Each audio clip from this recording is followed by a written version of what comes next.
جبران خلیل جبران جو ہے یہ ایک عیسائی مصنف تھا عرب لبنان کا، لیکن بہت بڑا ادیب تھا. تو اس کا ایک جملہ ہے، عقل سے روشنی حاصل کرو لیکن جذبے کے تحت حرکت کرو. یعنی عقل سے روشنی حاصل کرو، جانا کدھر ہے، منزل کیا ہے، ہدف کیا ہے، یہ عقل سے طے کرو، یہ جذبات میں طے نہ کرو، یہ تو غلط ہو جائے گا، ڈائریکشن غلط ہو جائے گی. لیکن جب طے کر لیا، عقل سے پہچان لیا، دس از دی آئیڈیل، دس از دی گول، یہ میرا مقصود ہے، اب عقل کو ذرا ایک طرف رکھ دو.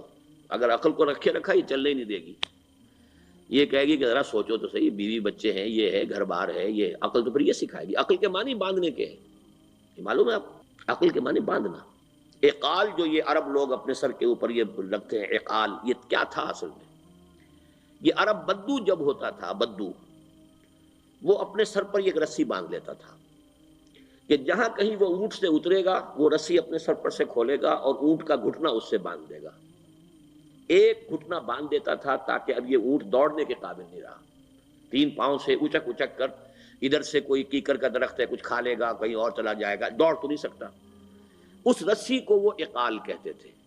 اب جب اس نے پھر چلنا ہے، سفر شروع کرنا ہے، وہ رسی اونٹ کے گھٹنے پر سے کھولی اور اپنے سر پر باندھ لی.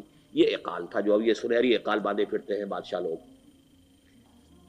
اسی لیے حدیث آتی ہے کہ ایک بدو، ایک عرب باہر سے آئے، اونٹنی کو انہوں نے بغیر باندھے، وہ مسجد نبوی سے باہر حضور نے دیکھا کہ وہ اونٹنی کو انہوں نے باندھا نہیں، اس کا گھٹنا، اور وہ چلے آئے. حضور نے پوچھا کہ تم نے اونٹنی کا گھٹنا کیوں نہیں باندھا؟ انہوں نے عرض کیا کہ میں نے اللہ پر توکل کیا.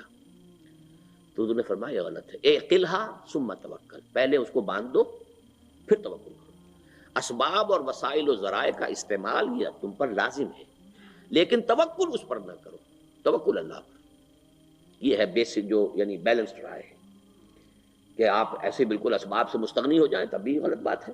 آپ do what ever you can do, لیکن یہ کہ اس کے بعد یہ نہ سمجھو کہ میرے اس کرنے سے کچھ ہو جائے گا، یہ میرے وسائل اور ذرائع سے کوئی نتائج نکل آئیں گے، نتیجہ اللہ کے ہاتھ میں.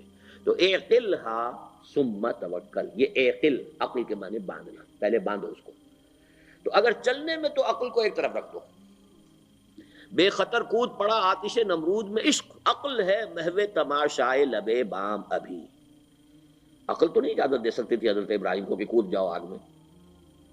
عقل تو یہی کہتی نا کہ بابا جان خامخواہ دینی ہے، اگر تم اپنے آپ کو بچا لو گے، اس وقت کوئی ہیلا کر لو، کوئی تھوڑا سا نمرود کی خوشامد کر لو، چھوڑ دے تو پھر اس کے بعد توحید کی دعوت دینا. لیکن یہ کہ زندگی ختم ہو گئی تو توحید کی دعوت کون دے؟